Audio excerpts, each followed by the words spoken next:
The world needs heroes to protect us from bad takes. There once was a man named Paul who said that Star Trek was better than Star Wars, and we can't stand for this type of injustice. Join the fight against bad takes and support the show over at multiplayersquad.com. But Josh, I'm scared of Patreon, but still want to help. What can I do? Well, future hero, you can now subscribe to us on Apple Podcasts and get amazing rewards like 2 bonus episodes each week, early access, and ad-free episodes. Paul said it's more so that you don't have to listen to my terrible intros anymore, but we all know how bad his takes are. Now, on to the show.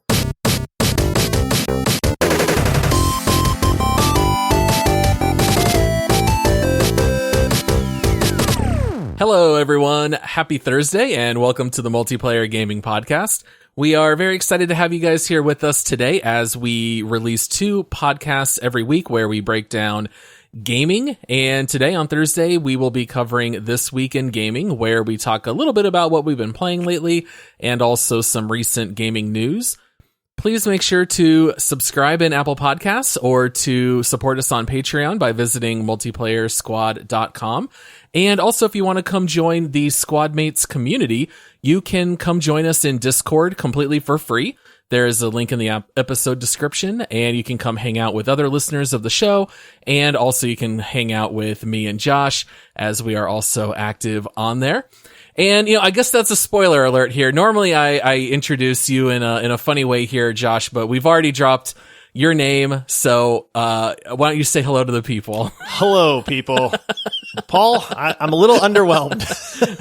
That was not my best intro, but that's okay. We'll roll with it. Yeah, it's come join the community. I mean, I'll say this: our Discord has been hopping. We have some amazing people in there. Everybody that joins the Discord has said this is the best gaming community that I have ever seen. And it's true. Like, I'm not trying to hype it. It's free, right? Like, normally I'd be like, hey, let's shill this a little bit to the people. Right. But right. I'm telling you, man, if you're a gamer and you're listening to the show, just join. We have people that lurk that, chime in every now and then. Hey, totally okay. But we have just the best group of people that this is what like gamers should be, right? Like they're not toxic. They're not the kind of gamers that we all despise. It's a very good group. We're playing together, man. We're playing Splitgate. We're playing Rocket League. We're playing Overwatch. Like, it's just a great place to hang out, chat games, play games with cool people. I can't recommend it enough. Yeah, it is a very nice community. There's always some good-natured ribbing or trolling here or there. It very rarely gets toxic. The only time it ever does is when we get into those stupid arguments about Star Wars. So it's very funny that it's not even related to gaming. It's never been toxic in that regard. But yeah, we'd love to have you guys come join.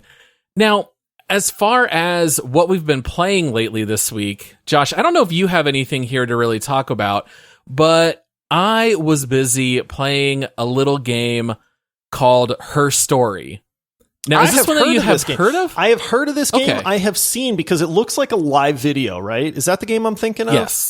Yes, absolutely. I have heard good things about this game. I have never seen it in action ever, but I've heard good things. So you've actually been playing it.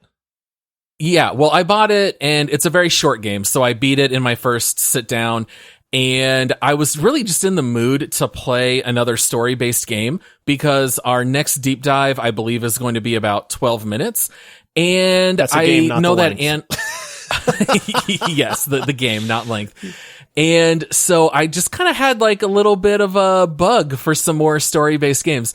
So I won't share all the details because I did a quick take episode that'll be releasing soon. I don't want to like rehash all of the same stuff, but it's a super clever game because you are basically reviewing 7 different police, I guess, interrogations of a woman, and you don't really know the story or know what happened. And the entire game, I kid you not, is just using a search bar, which does not sound fun, but it's actually really cool. So the game starts you out searching for murder, and it like pulls a Google up any. Search? Yes, it's like a Google search. And so the game starts you out with searching for murder, and it pulls up the top 5 results of when this woman uses the word murder in these interrogations. And then she might mention someone's name.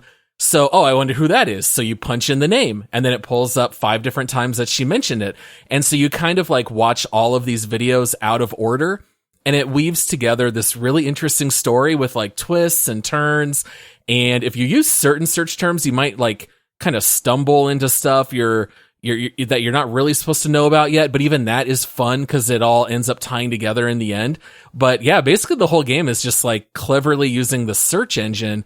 But that one falls in that category of like interactive movie kind of game. But I ended up having a blast with that, and I'm already done, and I uninstalled it.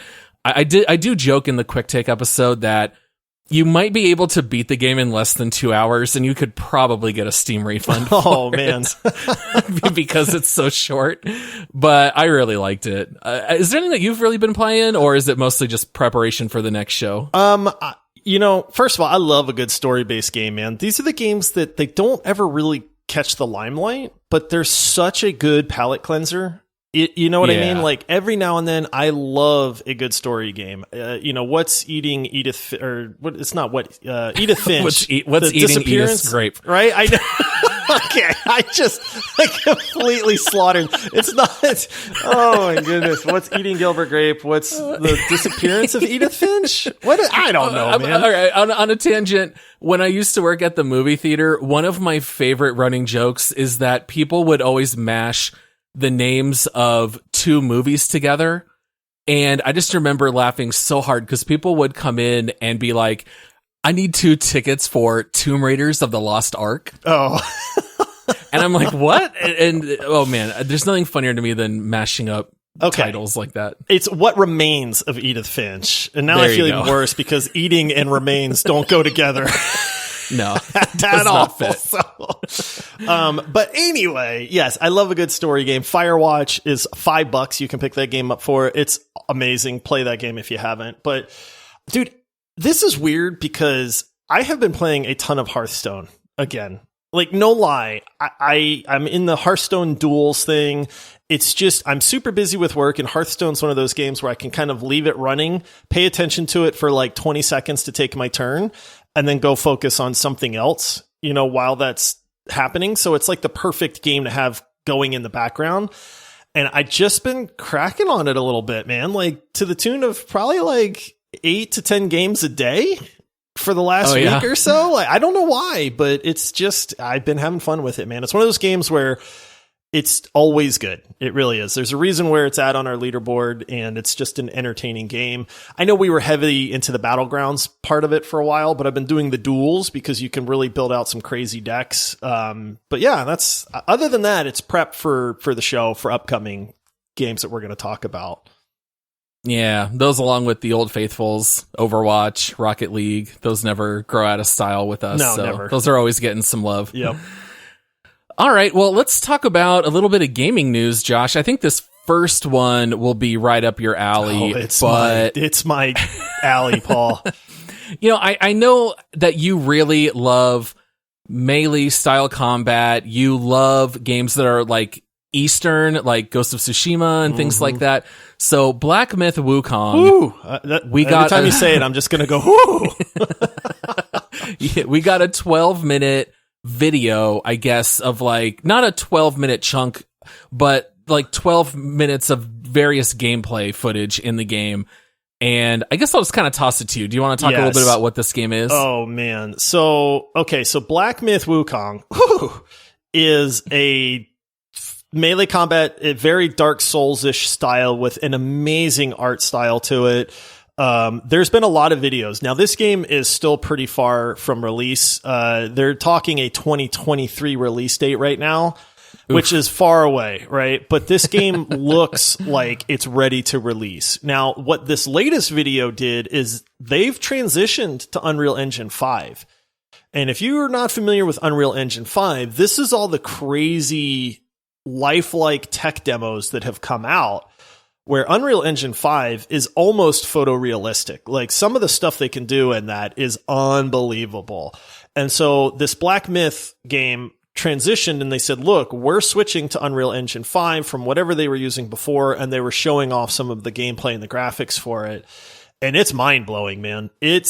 like the fluidity of this game. Now it uses like Asian mythology and stuff like that. Like your guy's kind of like a monkey guy, you know, like half human, half monkey or something like that. But I don't know all the story in the background, but I mean, everything in this game is you fighting some unbelievable boss type creature.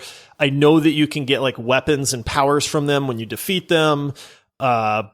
You know, but it's incredible. This is one you have to watch the videos. Like if you're listening and you're going, I don't know what he's talking about, like just Google it, because there is a lot of gameplay videos, which is really cool, right? Because most games just give you the little cinematic trailers, or they'll release like a 30-second and it tells you nothing, right? Like you're just, I don't know what this game is. I don't care that you have like a cartoon character that said something in a trailer, right?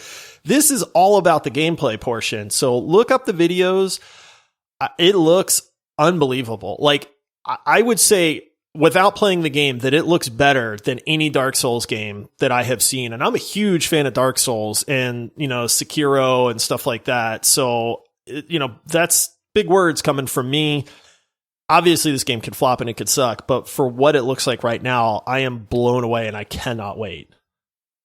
It definitely looks gorgeous. I mean, that's indisputable. I don't know if the final product is going to look like this. We've seen a lot of demos in the past where it looks great and you never really know what it's going to look like. If it looks like this, I'll be shocked, to be honest. And most people won't be able to run it at that level of detail. But watching this trailer on my 4K monitor was beautiful. And I really love that there's a crazy minimal heads-up display in the game. You have a couple of very small meters in the bottom left, a couple of cooldowns or something that you can see in the bottom right, and if you fight a boss, there's like a health bar. And so it really lets you kind of just focus on the beauty of the world, which I thought was very neat. I will poke fun of one thing in the trailer. It's completely in Chinese with Chinese subtitles, and then underneath the Chinese subtitles, they have the English subtitles, right? Now, these subtitles are all the way on the bottom. I'm already having trouble looking at them because I want to look at the gameplay, but the entire middle third of the trailer, they just like deleted the English subtitles, I guess. You noticed like, that what happened too, to them? They're not there. It's only in Chinese. I kept waiting for the English translations because you're right. There's like a 4-minute segment right in the middle where there's the no Chinese subcaps or the subtitles, and I'm going like, I don't read Chinese. Where's the English? Yeah. And they don't translate it at all. They're teaching you about all these things about the Chinese myths that this game is built on. I'm like, okay, that's kind of neat. Like, this is unexplored in video gaming. I don't know anything about, ancient Chinese myths like this. But yeah, I had no idea. So then finally when it was over, I start scrolling through the comments, and sure enough, someone said, hey, I don't know what happened to those subtitles, but since I know Chinese, here's what they say. And so they actually typed it all out for people. That way they could at least read through it. Kudos to that guy. Yeah, I did notice that. That's funny that you noticed that too, because I just was lost for a few minutes there. No idea at all what was going on in that second third. But yeah, so this game has very mythical type creatures. Like, you look human-like, but you're certainly not human. And there's like a statue that like jumps into life, and then you're half monkey, half person. And then you kind of get like the first several minutes where they show a boss battle of you, and I'm just going to call it a monkey boss. Yeah. Now, how did you notice any strange attacks that this monkey boss does on you? It slings poop at you. He vomits on you or something. He does something. Yes. There's things coming out of ends that you don't want it to come out of. All bodily fluids are being used as a weapon by this monkey. One of the earliest attacks is he vomits all over the person. And I was like, that's kind of strange. Like, this game looks very serious because as far as like brutal combat, and it does not look like it's going to be an easy game. There's tons of dodging and all kinds of stuff.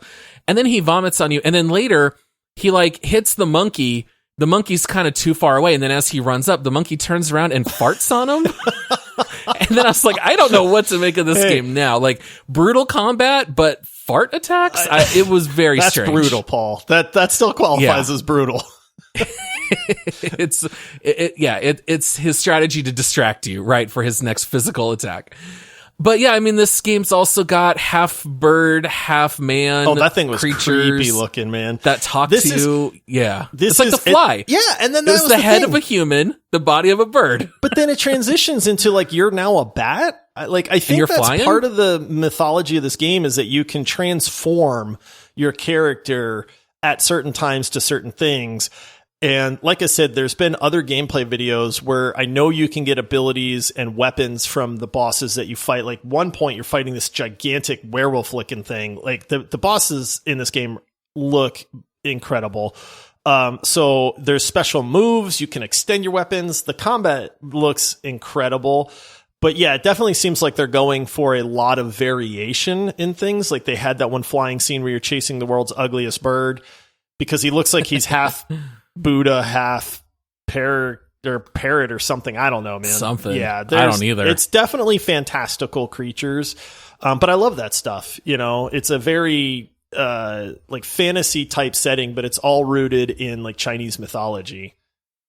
Did you see that like 13-foot bear with like the giant red eyes? Oh yeah. Like some of that stuff looked really cool. Like how do you fight that though? Right? I don't even know. That's the thing. Yeah. It looks like this game will be brutally hard combat wise too. I think it's going to follow the vein of like, you know, Dark Souls, Sekiro, Bloodstained or Bloodborne, I think, you know, those type of games. But I love those kind of games, so it's right up my alley.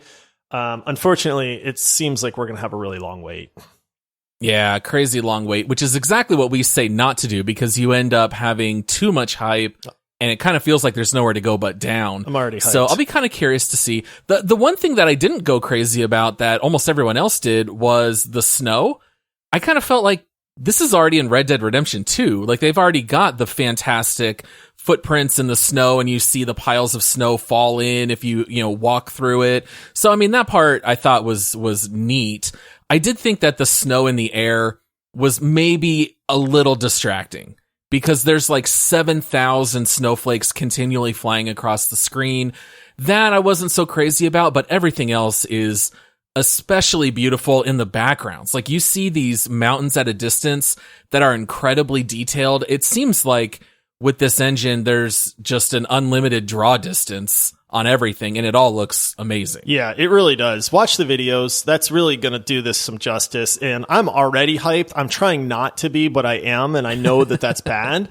But I love this type of game. It's the kind of game that I will play until I finish. I really get excited for them. It's just fun gameplay.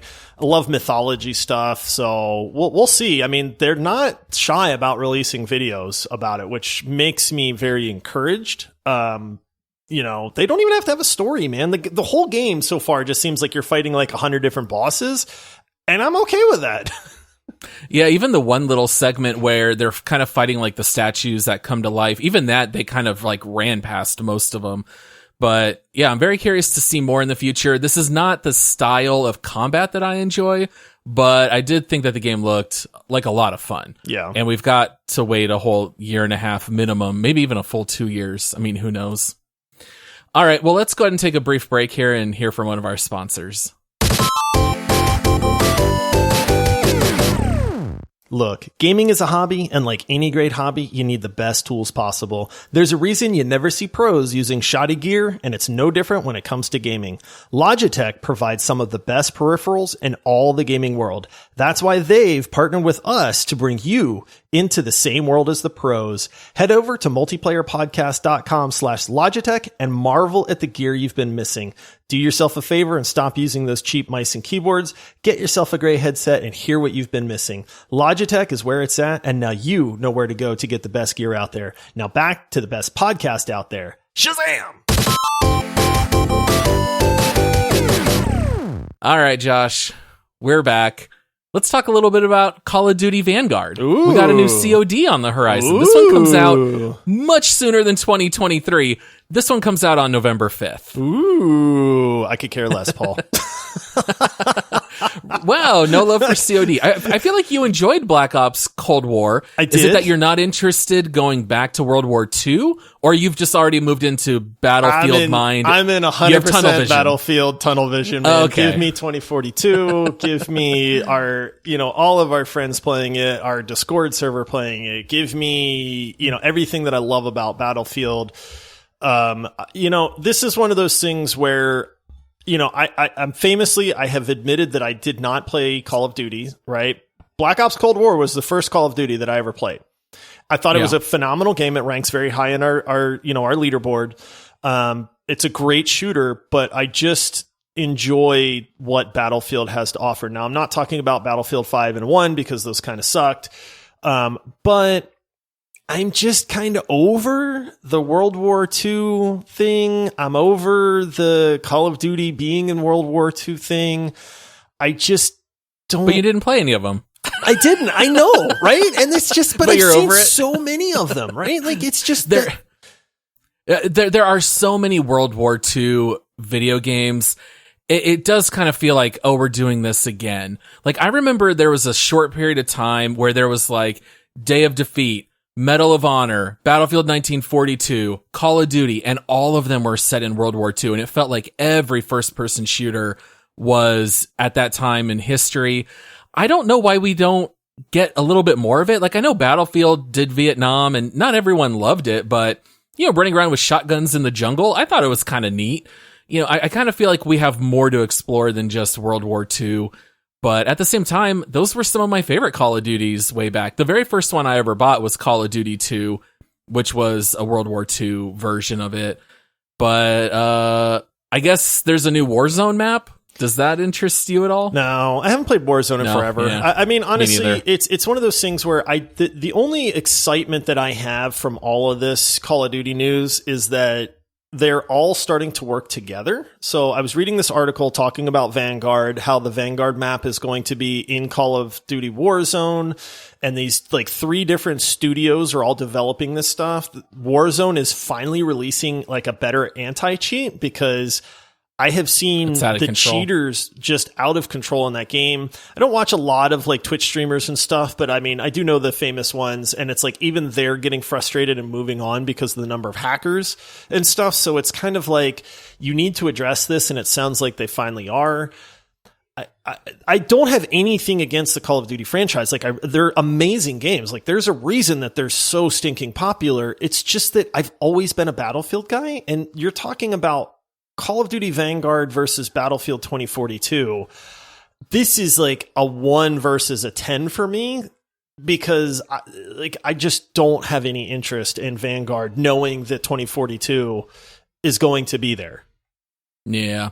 Let me ask you a question, Josh. So the article that I read said that this will release a brand new mode called Champion Hills, which is an 8-team extravaganza where the players battle down to the last remaining team. Does that sound like a new mode to you, Josh? Or does this just sound like Battle Royale? That is groundbreaking. Wait a minute. So you're saying you put a bunch of people in the same map? Yeah, 8 teams. 8 teams. And they battle down to 1. To 1 team? And then does that 1 team like win? They win. This is a brand new mode, Josh. Call of Duty's never done this before. You know what this sounds like? This almost sounds like Hunger Games or something, Paul, to where there's 1 victor. They should really think about that as a game genre. It kind of sounds like Call of Duty Warzone. I think what they meant. I think what they meant was, we've even had battle royales in Call of Duty before. I don't know why they call this a new mode, but it's a new name for the Champion same mode. Hills. It's not even that great of a name, but that did make me chuckle. Well, I was like, that's not new. You know what they said that else is getting introduced in Vanguard, Paul? This is amazing new technology, is destructible environments. You can shoot through bookcases now, Paul. Cool. Great. Bookcases. You can shoot people through bookcases and maybe some windows. Like, I'm sorry, but if this is what you're advertising as your new features in your game, just roll with it, man. Be like Madden, right? Where it's like Madden 22 is still going to have Madden 21 on the banners in the stadiums because everybody knows you've just reskinned a few things and released it, and the people that want that are fine with it. But like, you can't try to sell these new modes as something that are new when they're not. That did make me laugh. If you're going to play a game where everything is destructible, that's one thing. But don't brag that, hey, if you can shoot a bookshelf and it's going to fall apart. Nobody cares. You're not running around shooting bookshelves in Call of Duty anyway. So, but they have a cool term for it, Paul. It's called reactive environments. Oh, yeah. great. So here, I got to read this, right? Reactive All right, environments allow players to blow out bookcases, walls, boards, and windows to create additional sightlines, making once safe locations dangerous and keeping the game dynamic. This is stuff that's been around forever. I mean, Rainbow Six Siege, you can bust out windows and shoot through walls and everything. But, you know, I'm a little higher on this than you are. I like Call of Duty more than you. I don't feel a split loyalty between Battlefield and Call of Duty. I think they're both good. I don't crack out over either when they come out, but I do tend to pick it up and play it. I will say I'm slightly more excited about Battlefield, but I honestly think that's only because you're more excited about Battlefield. Hey, if it's contagious, and I know we'll have fun. That's fine, Paul. As long as I can infect you, that's all I care about. Yep. All right. Well, let's move on here. This might be my favorite story of the week. Fortnite, your favorite game. I'm on record not liking it as much, but that's okay. You're free to love Fortnite. But they released a new Imposters mode that, once again, kind of like how Call of Duty Champion Hills sounds like Battle Royale, this sounds an awful lot like Among Us. Oh, you mean it's like Among Us, or it is Among Us? It is Among Us. It's 100% a complete and total ripoff of Among Us. They didn't even try to change it, Paul. Josh, how many players are in Fortnite Imposters? 10. How many imposters are there out of the 10? 1 or 2, depending on game mode. 2? Yeah. Is this? Do you run around and have to complete objectives, and if you complete them all, you win? Yeah. Oh, Paul. And if you're the imposter, if you kill everyone else, you win. Yeah. Did I mention that the map is a direct ripoff of the map? It from looks Among very. Us? It looks very similar. Now, I did love that the Among Us development team are not above sarcastic barbs on Twitter. And so I did really like the one where they said it would have just been great to collaborate. Yes. that was like all it basically said. I'm paraphrasing. There was maybe a few extra words there, but I was like, yeah, Fortnite partners with everybody. We have some of the stupidest skins ever in Fortnite. I kind of feel like they could have at least given them a shout out and said, hey, we worked in collaboration with Among Us. It's just terrible, man. It really, we're not fans of Fortnite. I feel like Fortnite, thankfully, is losing ground in, that arena or whatever. But this is one of the reasons why, is because you can't just directly rip off a game and then try to make it seem like this was your idea. If you want to rip off Among Us, go to the people and say, hey, we're Fortnite. We collab with everybody because we're money hungry and we want people to buy skins, right? There's nothing wrong with that if you admit to it. But I feel for the Among Us developers, and they did. They took to Twitter and they were doing these kind of little jabs. One of them showed both the maps side by side, and they look almost identical, even in the shape of the rooms. And one of the Among Us developers went, hey, at least they picked up the med bay and moved it to this side of the map, even though the shape of the room is exactly the same, And so they were like, at least they tried, question mark. But dude, why would you not go to them and just say, hey, this is what we're going to do because you can't stop us. But in the effort of seeming like decent people, we want to give you guys some credit or collab. Maybe we'll give you 10% of the profits if you don't, tear us apart on Twitter. I don't know, whatever. It's very lame to me. It's kind of sad to see. It's just, as a gamer, I would not do that even if I loved Fortnite. It's one of those things where it's you got to give credit to where the credit is. Play Among Us, man. It's dirt cheap. It's free on mobile. I think you can pick the game up for $5 on PC if you want. It's tough because as gamers, we need to support the people that are doing the right things, and we can't really support the people that are doing the wrong things. And so it's just kind of crappy of Fortnite to do, in my opinion. Yeah, it's tough because it's not like it's copyright infringement or anything. Among Us said, we intentionally did not seek any copyrights over this type of mode or these terms like imposter, because they said that they want the gaming community to be able to build off those mechanics. But Fortnite even still calls them imposters. Yeah. So it's literally not really changing anything at all. I mean, at least make it your own, or give them credit. I feel like it's too similar without giving any credit, that it kind of falls right in that worst spot possible for how to handle it. Yeah, it really is. It just makes Fortnite look even worse, in my opinion. Yeah, I completely agree. And, I mean, that's about it, Josh. I mean, we're out of time for today. Just as a side note here, Halo Infinite will not have co-op campaign or Forge at launch. That's a sad bummer. It's a little sad. I mean, I mean, most people are playing solo or they're playing multiplayer. I was going to say, it's all about the multiplayer. I almost wish they would just release multiplayer and say, here you go, we're still working on the campaign. Because, dude, co-op campaign is incredible. There is nothing like running through a good campaign with a buddy, right? And so it's like, I want that experience in the game more so than I think I want it like solo. Like, it would be super fun to hop in there and run through the campaign with you, right? Give me multiplayer and let that hold people over until you can release the campaign solo and co-op, in my opinion. Because if you release it solo and people play through it, I think it loses some of the magic of the co-op campaign at that point.